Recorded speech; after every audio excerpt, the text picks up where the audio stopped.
Hey everybody, Lore here, just making a little bit of an announcement.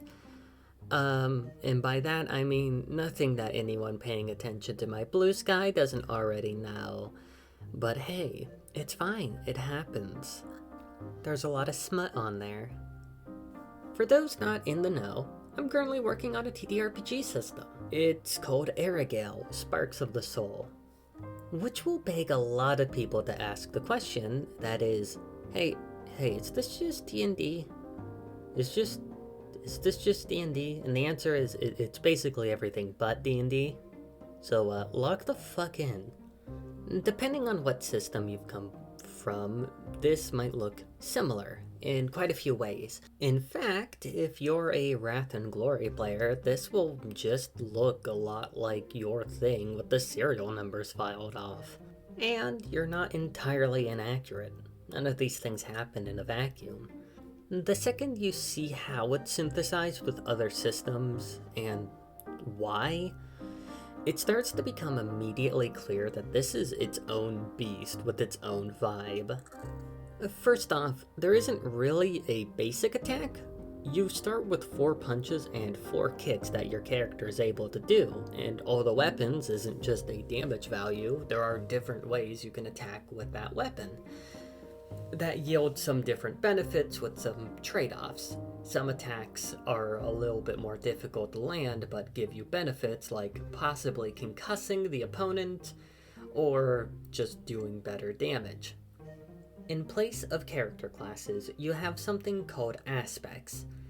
Your character generally has 2, a primary and a secondary, and what an aspect is a mastery and dominion over a concept.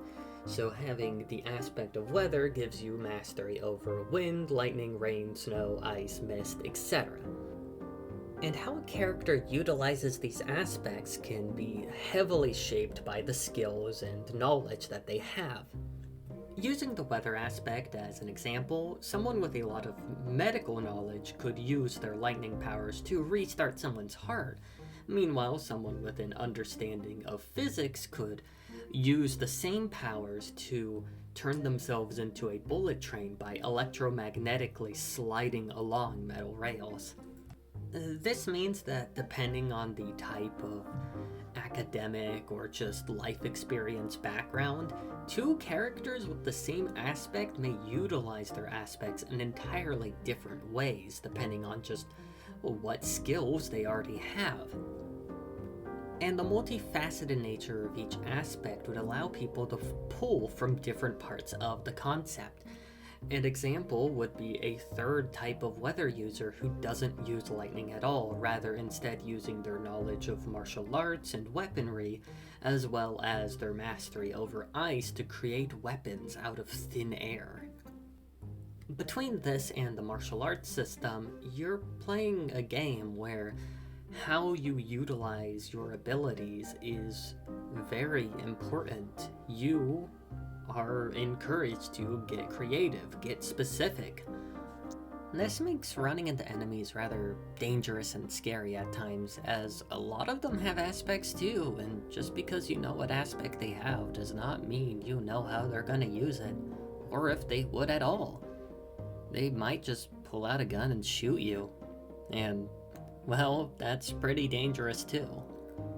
Anyways, I plan to tell you more about the system, as well as give you general updates about every Monday. The system should be ready sometime between early and mid-April. It is just me working on it, and I need to do a lot of play testing, so it's far from finished right now, but bear with me. Which begs the question, when it does come out, what's it going to be priced at? And the answer is technically nothing. On DriveThruRPG and on itch, I'm going to put it as a pay what you want. Any support is appreciated, but I just want people to play this. This is a passion project. I might have some total funding goals for things like expansions, but overall, the price is just gonna be 0. Just enjoy the game, okay? Anyways, this has been Lore with her little update. I'll see you guys next week.